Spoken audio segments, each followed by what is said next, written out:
This video is about F3 unit at Greystone. This is about my stay at Greystone.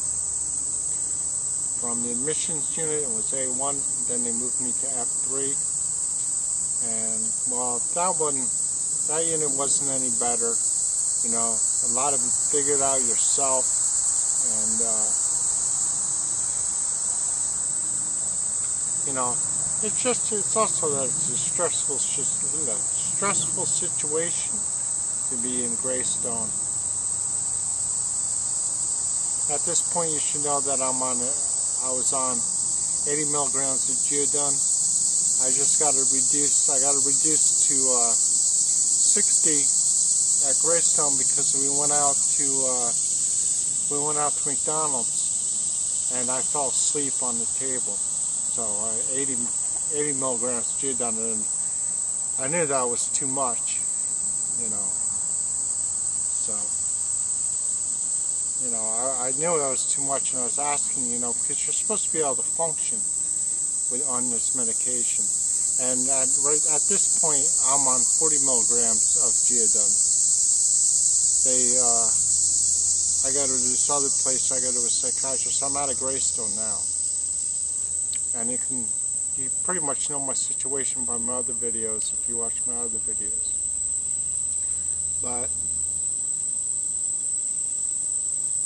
everything was run by the nurses, really, and they were nice. On Saturdays, they let me use the computers. We had like 5 computers in between the 2 units.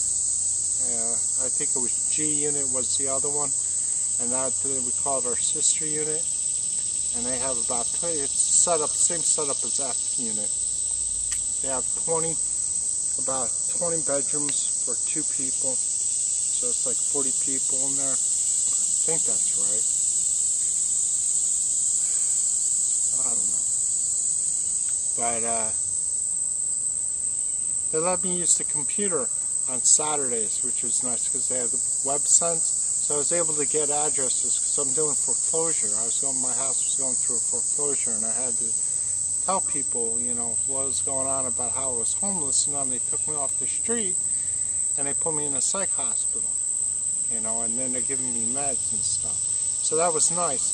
But then they shut down the computers because I guess somebody at other units, they said we're downloading pornographic pictures, which I don't believe. If you ever work WebSense, it's highly restrictive internet access, and I mean, you can't even get onto like Facebook or anything like that. So, but it was nice that you know, that was really nice. And there was this staff member, Maggie. She was nice. She got everybody calendars and stuff. I mean, I still have the calendars. Alternatives, you know, they didn't give me a calendar. They didn't give me the alternatives program I'm in now. No book or a pen or anything. Just to write down what things I need. And alternative, well, I talked about alternatives on another program, video. So this is really about F3, and now that I'm out, you know, they didn't let me have a computer because they said that I would hack into Greystone and into their files and stuff, so they wouldn't let me get a computer. And but really, what I had a problem with was they always did face check. Like every half hour, they did a face check, and it was really like sleep deprivation because you got somebody opening the door in the middle of the night. And then they're not even closing the door, so you have to get up out of your bed to close the door because they were letting so much light in. So, you know, that didn't sit well with me.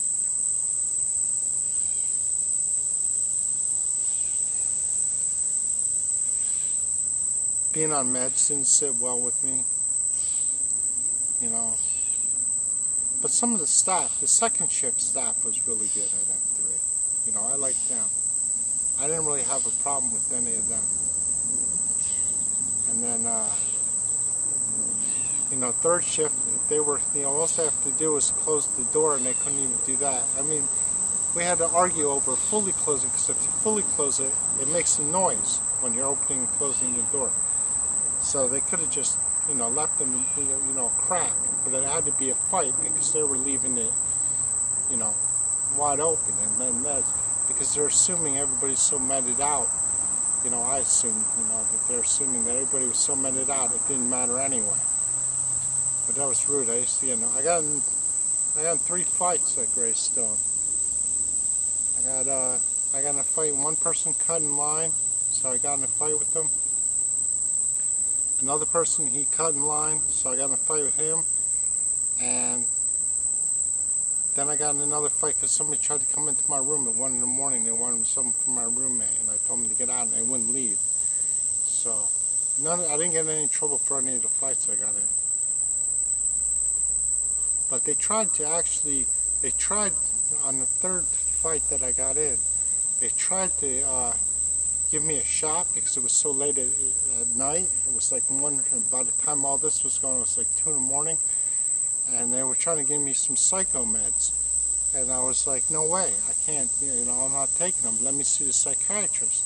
And I talked to the psychiatrist, and he gave me some sedative, like 2 milligrams. Some just to take the edge off of, and put me to sleep. So I took it, you know, I took that. But I wasn't going to take the other stuff, what he said would have knocked me out.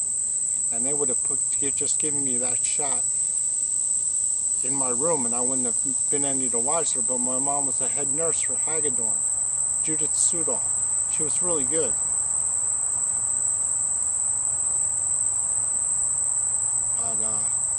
See, I know some of the psychiatric world. You know, these psych meds don't work. You know, they're just, you know, sedatives with the promise of doing some other extra thing. And, you know, most of the people just have loose wires anyway. So I'm just gonna cut this video here, and then I'll probably make another one. I mean, there was just so much I wanted to talk about Greystone, but I forgot. You know, I've been out for 2 months, and you know, I don't really remember all the stuff. Plus, it's not as trying now. You know, it's not such the issue because I'm no longer there. You know. But, oh, the food was good. You know, they served, oh, the breakfast. In their new policy, and I have it right now on my channel, is if you go out to eat breakfast, and both of you, because you have 2 people in your room, if both of you go out to eat, and they go to your room and there's nobody there, they'll lock you out. That was a stupid policy. So I'll probably make another video, because I'm sure I forgot something. See you later.